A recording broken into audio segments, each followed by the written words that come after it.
प्रतिरक्षा कहिए। और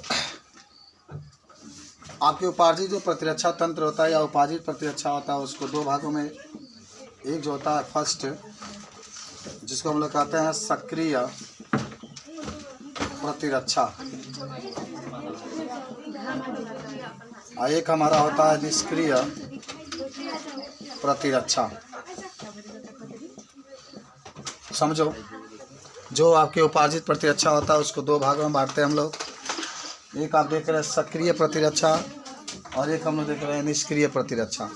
फिर इस सक्रिय प्रतिरक्षा को हम लोग दो भागों में बांटते हैं, एक होता है प्राकृतिक और एक होता है कृत्रिम। ठीक है, एक माने प्राकृतिक सक्रिय प्रतिरक्षा, आपको याद होना चाहिए पूरा, और एक होता है कृत्रिम सक्रिय प्रतिरक्षा। उसको भी, निष्क्रिय को भी हम लोग दो भागों में बांट देते हैं। एक आपका होता है प्राकृतिक निष्क्रिय प्रतिरक्षा,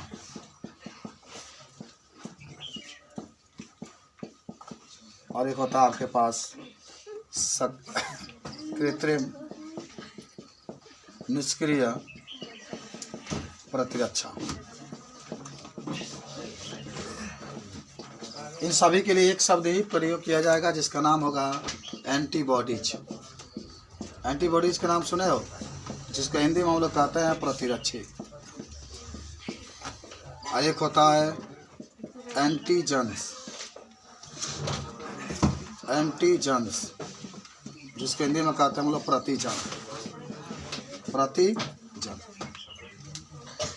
कल हम लोग उपार्जित पढ़ लिए थे कि ऊपर आने के बाद जो प्रतिरक्षी तंत्र होता है उसको उपार्जित प्रतिरक्षी तंत्र कहते हैं। आज हम लोग देख रहे हैं उपार्जित होता है, इसको हम लोग दो भागों में बांटते हैं, एक सक्रिय प्रतिरक्षा, एक निष्क्रिय प्रतिरक्षा। फिर सक्रिय को हम लोग दो भागों में बांटते हैं, एक प्राकृतिक सक्रिय प्रतिरक्षा, एक कृत्रिम सक्रिय प्रतिरक्षा। फिर निष्क्रिय को भी हम लोग दो भागों में बांटते हैं, एक प्राकृतिक निष्क्रिय प्रतिरक्षा और एक कृत्रिम निष्क्रिय प्रतिरक्षा। ये आपके कुछ बातें हैं। और फिर आप एंटीबॉडीज और एंटीजन का होते हैं। एंटीबॉडी को हम लोग प्रतिरक्षी कहते हैं और एंटीजन को हम लोग प्रतिजन कहते हैं। पहले नीचे वाले दोनों शब्दों के बारे में हम लोग जानेंगे, तब आगे बढ़ेंगे। कुछ बुझा रहा है, समझे ना? ये लेसन नंबर 8 हम लोग पढ़ रहे हैं। इतना निकल गया तुम्हारा, क्या करेगा जो निकल गया वो पढ़ाएंगे। तो सुनो, पहले हमने के सबसे पहले जाना जाएगा एंटीजन क्या होता है। तो सुनो, हमारे शरीर के अंदर जो रोग फैलाने वाले रोगजनक होते हैं उसी को हम लोग एंटीजन कहते हैं, या इसी को हिंदी में कहते हैं हम लोग प्रतिजन। माने जो रोग फैलाते हैं, जीवाणु हुए, विषाणु हुए, सूक्ष्म जीव हुए, जब हमारे शरीर के अंदर जाते हैं जो रोग फैलाते हैं उसको एंटीजन कहते हैं। याद करो, जो शरीर के अंदर जा कर के रोग फैलाते हैं उसको क्या कहते हैं? एंटीजन। इसको अंग्रेजी में कहते हैं प्रतिजन। ये पाठ में ये जितने चीज़ें आप पढ़ रहे हैं सब आपके एंटीबॉडी पर ही डिपेंड है। किस पर? एंटीबॉडी पर ही डिपेंड है। तो आपको बता दें कि जो हमारे शरीर को रोगों से रक्षा करता है, रोगों से बचाने का प्रयास करता है, रोगों से लड़ने की शक्ति देता है, उसी को हम लोग कहते हैं एंटीबॉडी। उसी को क्या कहते हैं? और जानते हो एंटीबॉडी क्या होता है? हमारे जो प्रतिरक्षा क्षमता है उसको मजबूत करता है। आप देखे होंगे कोई भी आपको बुखार लगता है, कहीं शरीर में दर्द है, तो डॉक्टर एक एंटीबॉडी का दवाई जरूर देता है, एंटीबॉडीज का दवाई जरूर देता है। इसलिए देता है कि जिस बुखार से आप जूझ रहे हैं, जब एंटीबॉडी दिया जाएगा आपके शरीर के अंदर जाएगा तो आपके जो प्रतिरक्षा तंत्र है उसको मजबूत करेगा और लड़ने से आपको शक्ति मिलेगी। तो पहला एक हेडिंग बना लीजिए एंटीजन, तब इसके बारे में हम लोग पढ़ेंगे। पहले एंटीजन के बारे में, हिंदी में प्रतिजन कहते हैं। मिटाएं इसको, आप लोग लिख लेते हैं, सब लोग नहीं लिखे थे तभी कोई बात नहीं, बारी बारी सब लोग सब लिखेंगे। तो पहला आपका हेडिंग रहेगा एंटीजन। एंटीजन देखो सब आपको याद होना चाहिए, कोई दिक्कत है नहीं। इसको हिंदी में कहते हैं प्रतिजन। तो लिखो, प्रतिजन वे होते हैं, प्रतिजन वे होते हैं जो हमारे शरीर में रोग उत्पन्न करते हैं। प्रतिजन वे होते हैं जो हमारे शरीर में रोग उत्पन्न करते हैं। तो उनको घबरा कर नहीं पड़ना, बस जानता है ना। समझ में? प्रतिजन वह होते हैं जो हमारे शरीर के अंदर क्या करते हैं, रोग उत्पन्न करते हैं, रोग उत्पन्न करते हैं।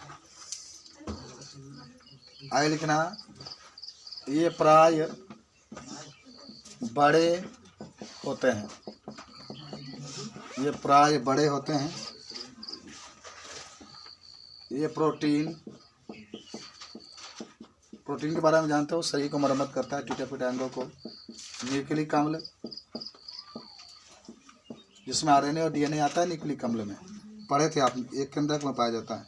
लाइपोप्रोटीन, ये शरीर को, कोशिकाओं को, नष्ट हुई कोशिकाओं को मरम्मत करता है लाइपोप्रोटीन। तथा पॉलीसैकेराइड से बना होता है, पॉलीसैकेराइड से बना होता है। सबको याद हो गया? एकदम याद करो। एंटीजन, जिसको हिंदी में प्रतिजन कहते हैं, ये हमारे शरीर के अंदर रोग उत्पन्न करने वाले होते हैं। समझ रहे हैं?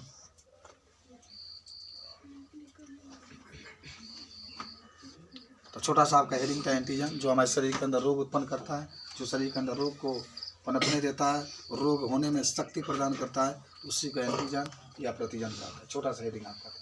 क्या आपको समझ में आया? क्या होता है प्रतिजन? जो हमारे शरीर के अंदर रोग उत्पन्न करता है। अच्छा,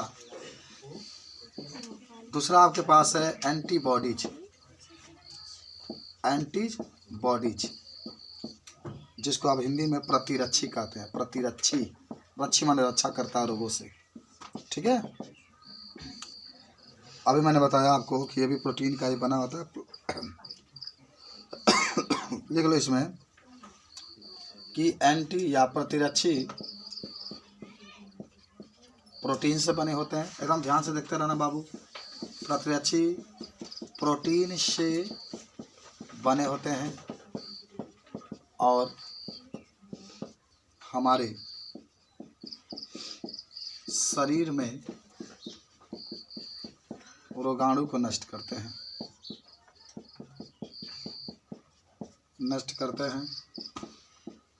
या शरीर में होने वाले रोगों से रक्षा करते हैं। रोगों से सब आपकी किताब में देख भी रहे होंगे आप लोग, उपार्जित के नीचे होगा। एंटीजन याद, मौजवानी याद कि एंटीजन के मतलब होता है कि जो हमारे शरीर के अंदर रोग उत्पन्न करता है, एंटीबॉडी जो हमारे शरीर को रोगों से रक्षा करता है। आज इसी प्रतिरक्षी के बारे में हम लोग बात करेंगे।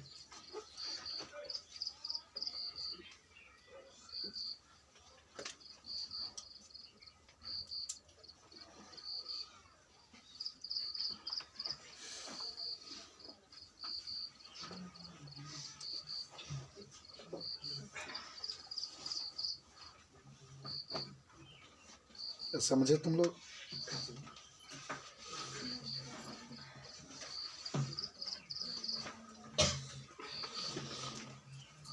सब लोग समझ गए होंगे आप। मिटाएं इसको, कोई दिक्कत होगा? एंटीजन एंटीबॉडी में कोई दिक्कत नहीं। देखो, मैंने अभी आपको सबसे पहले जो चीज़ लिखा था, उपार्जित प्रतिरक्षा, और मैंने आपको बताया कि जो उपार्जित प्रतिरक्षा होता है, हम उसको कितने भागों में बांटते हैं? 2 भागों में। याद है आपको? जो पहला होता है सक्रिय, दूसरा होता है निष्क्रिय। ठीक है? तो पहला हम लोग जो पढ़ेंगे जा रहे हैं, उपार्जित के 2 भाग होते हैं, जिसका नाम है सक्रिय प्रतिरक्षा। सक्रिय प्रतिरक्षा, जिसको आप अंग्रेजी में कहते हैं एक्टिव। आप अपनी किताब पर भी लिख लीजिएगा, इम्यूनिटी, डबल एम होता है इसमें। देखो, पहले इसके बारे में समझो, तभी लिखाएंगे कि क्या होता है। देखो, सक्रिय प्रतिरक्षा में पहले से, सुनो ध्यान से बता रहे हैं, सक्रिय प्रतिरक्षा में पहले से हमारे अंदर एंटीबॉडी बने होते हैं। राजकुमार अपने सिर के ऊपर करेंगे, तन को लजाने की बात नहीं है। चलिए, तो बात क्या होगी कि जो एंटीबॉडी होते हैं पहले से हमारे शरीर में क्या होते हैं? बने होते हैं पहले से। माने बाहर से इसको देने की ज़रूरत नहीं होती। और जैसे ही वो शरीर के अंदर रोगाणु प्रवेश करेंगे, वो उसको अपने हिसाब से समझते हैं और समझ के फिर नष्ट कर देते हैं। बात समझ में आई? सक्रिय का मतलब क्या होता है कि सक्रिय प्रतिरक्षा में, देखो यहाँ पर सक्रिय प्रतिरक्षा है ना, प्रतिरक्षा का मतलब क्या होता है? रोगों से लड़ने की शक्ति उत्पन्न करना। तो शरीर के अंदर पहले उपस्थित होता है। शरीर के अंदर पहले क्या होता है? पहले से उपस्थित होता है। और जब कोई सूक्ष्म जीव हमारे शरीर के अंदर जाता है तो जो पहले से उपस्थित प्रतिरक्षा होता है उसको नष्ट कर देता है और हम रोग से क्या होते हैं? बच जाते हैं। जैसे ज़रा सोचो, अभी आपके पास कोरोना का कहर है और कोरोना का टीका चल रहा है, लग रहा है। ये कोरोना का टीका जो है आज लग गया तो शरीर के अंदर उपस्थित हो गई, और आज के बाद से जब तक आप जिएंगे, जब तक आप क्या करेंगे? जिएंगे, कभी भी कोरोना जो वायरस है अगर वो शरीर के अंदर आया और शरीर के अंदर आकर के आक्रमण किया तो बचेगा नहीं। हमारे अंदर जो प्रतिरक्षा है, जो सक्रिय प्रतिरक्षा तंत्र है, वो उसको कोरोना वायरस को देखेगा और देख करके फिर उसको नष्ट कर, अपनी स्मृति वर्धक के आधार पर उसको नष्ट कर देगा। हम आपको एक और चीज़ बताते हैं, जो वैक्सीन अभी आप पढ़ेंगे, आपके इसके बाद से देखना सक्रिय निष्क्रिय के बाद आपकी किताब में लिखा भी है टीकाकरण, देख रहे हैं ना। आज हम लोग इसकी बात करेंगे, लेकिन पहले ही जाने कि आखिर सक्रिय क्या होता है। पहले से शरीर में उपस्थित होता है, ये सुनो ध्यान से। सक्रिय जो प्रतिरक्षा होता है पहले से शरीर में उपस्थित होता है, और जब बाहर से कोई भी हानिकारक सूक्ष्म जीव उपस्थित होते हैं तो उसकी क्रियाशीलता को नष्ट कर देता है और हम रोगों से ग्रसित नहीं होते। बात समझ रहे हैं? जैसे टीकाकरण होता है, जैसे पोलियो है, पोलियो को पहले से टीका लगा चुका है, अब पोलियो को जो वायरस होगा हमारे शरीर के अंदर जाएगा तो जो आपने टीका लगवाया है, जो आपने वैक्सीन लगवाया है, वह अपने स्मृति वर्धक के आधार पर वह पोलियो के विषाणु को देखेगा, फिर उसको नष्ट कर देगा। समझ रहे हैं? टीका, चाहे बीसीजी का टीका लगता है, बच्चा जन्म लेता है तो बीसीजी का टीका लगता है। बीसीजी किसके लिए? टीबी के लिए। टीबी रोग जो होता है ना, क्षय रोग, आपके भविष्य में कभी नहीं होगा क्योंकि आपका बीसीजी का टीका लग चुका है। जैसे ही बीसीजी जिस विषाणु से होता है वो अंदर जाएगा, ट्यूबर माइक्रोबैक्टीरियम ट्यूबरकुलोसिस होता है, पढ़े भी होंगे। अगर जैसे ही अंदर जाता है तो जो हमारे बीसीजी के टीका जो लगाया गया वह सक्रिय प्रतिरक्षा है, उसको नष्ट कर देगा और हम रोगी माने रोगी नहीं। समझे? पहले से उपस्थित रहेगा शरीर में तो सक्रिय होता है। इसके बाद से मैं निष्क्रिय बातों करूँगा, तो निष्क्रिय में ही बता देते हैं कि निष्क्रिय में रेडीमेड होता है, पहले से बनाया नहीं जाता है। वो क्या होता है? रेडीमेड होता है, माने रीगाणु को, माने रोगाणु जो है, जो शरीर के अंदर सूक्ष्म जीव को प्रवेश करने के बाद बाहर से दिया जाता है। जैसे आपको कुत्ता काट लिया तो उसके लिए वैक्सीन लगाया जाता है ना, दवाई लगाई जाती है ना, तो बाहर से उसको दी जाती है, शरीर के अंदर उपस्थित नहीं होता है, तो ये निष्क्रिय प्रतिरक्षा में आएगा। या सांप काट लिया आपको, किसी को भी, अब कोई नहीं जानता किसको काटेगा, लेकिन अगर काट लिया तो उसको फिर जो उसको वैक्सीन दी जाती है बाहर से, उसको जहर को नष्ट करने के लिए। बात समझ में आए? तो जो बाहर से दी जाती है, चाहे कुत्ता काट लिया, सांप काट लिया, या आपको कहीं जा रहे मुरचाइल कांटी हल गया, आपको टिटनेस जिसको कहते हैं, तो उसको भी दूर करने के लिए फिर आपको एक वैक्सीन जाके लगवाना पड़ता है। टिटनेस का लोग कहते हैं ना, सुई लगवाना पड़ता है। ये सब निष्क्रिय में आएंगे जो बाहर से दी जाती है। जो शरीर के अंदर पहले से उपस्थित है वो आपको सक्रिय के। कुछ समझ में आ रहा है? आप लोग क्या बता रहे हैं? लिखा आ जाएगा बोर्ड में, तो लिखते हैं हम लोग पहले सक्रिय में।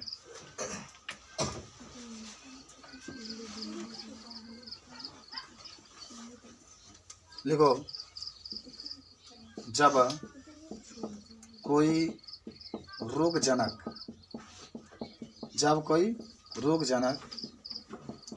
शरीर के अंदर प्रवेश करता है, शरीर के अंदर रोगजनक माने जानते हो ना, जो रोग फैलाता है। जब कोई रोगजनक शरीर के अंदर प्रवेश करता है और शरीर के द्वारा ही प्रतिरक्षी उत्पन्न हो जाता है। प्रतिरक्षी को हिंदी में, अंग्रेजी में क्या कहते हैं? एंटीबॉडीज कहते हैं। लिख देते हैं यहाँ पर, आप समझेंगे। शरीर के अंदर ही, शरीर के द्वारा ही प्रतिरक्षी उत्पन्न हो जाता है तो उसे सक्रिय प्रतिरक्षा कहते हैं। सक्रिय प्रतिरक्षा कहते हैं। ये शरीर के अंदर पहले से उपस्थित होता है यह शरीर के अंदर पहले से उपस्थित होता है, पहले से उपस्थित रहता है तथा हानिकारक सूक्ष्म जीव को शरीर के अंदर जाते ही नष्ट कर देता है, शरीर के अंदर जाते ही नष्ट कर देता है। सबको याद हो गया, कोई दिक्कत नहीं।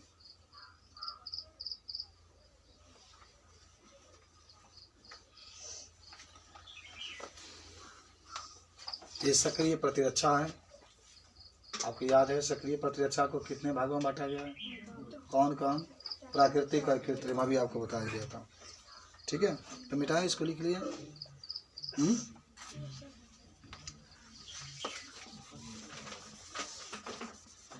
अब हेडिंग बना लो, सक्रिय प्रतिरक्षा तंत्र के प्रकार। सक्रिय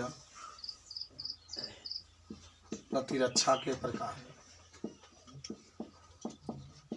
देखो, शरीर में हम लोग इम्यूनिटी पावर को बढ़ा रहे हैं। पहला होता है प्राकृतिक और दूसरा होता है कृत्रिम। ठीक है,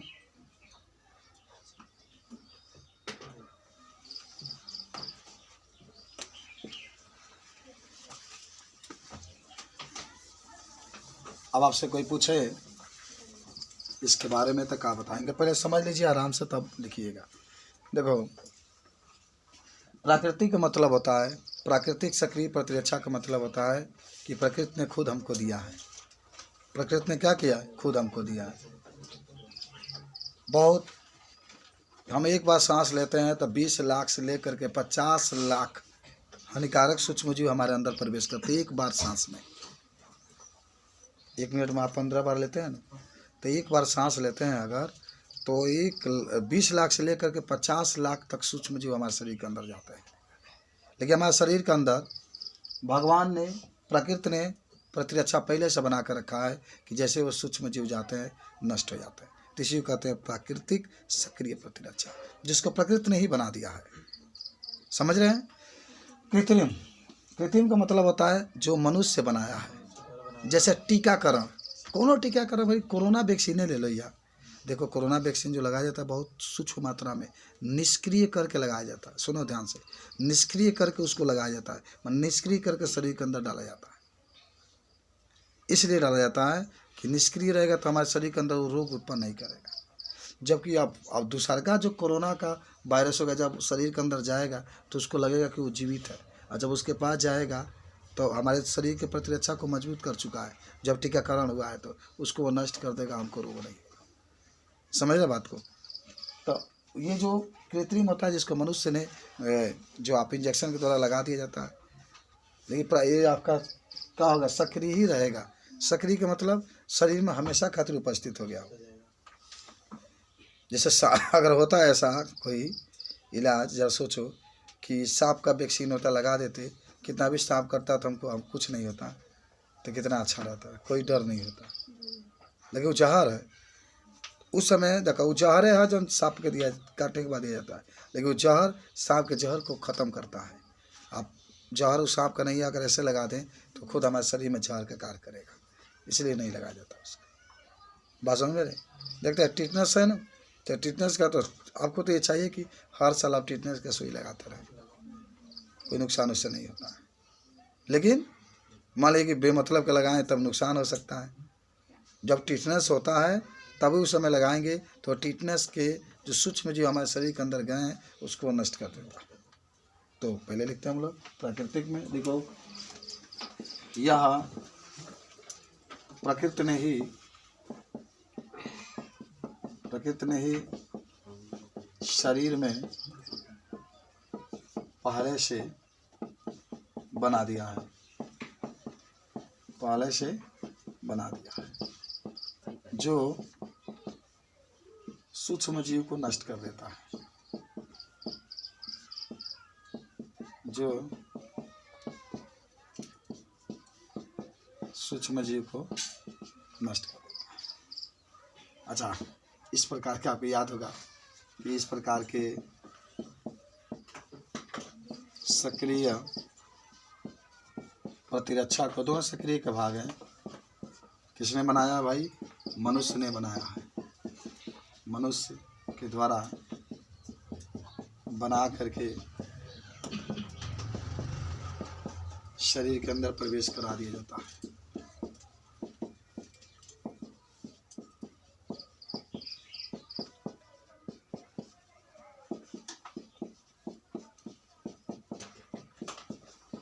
उदाहरण आप लिख सकते हैं टीकाकरण।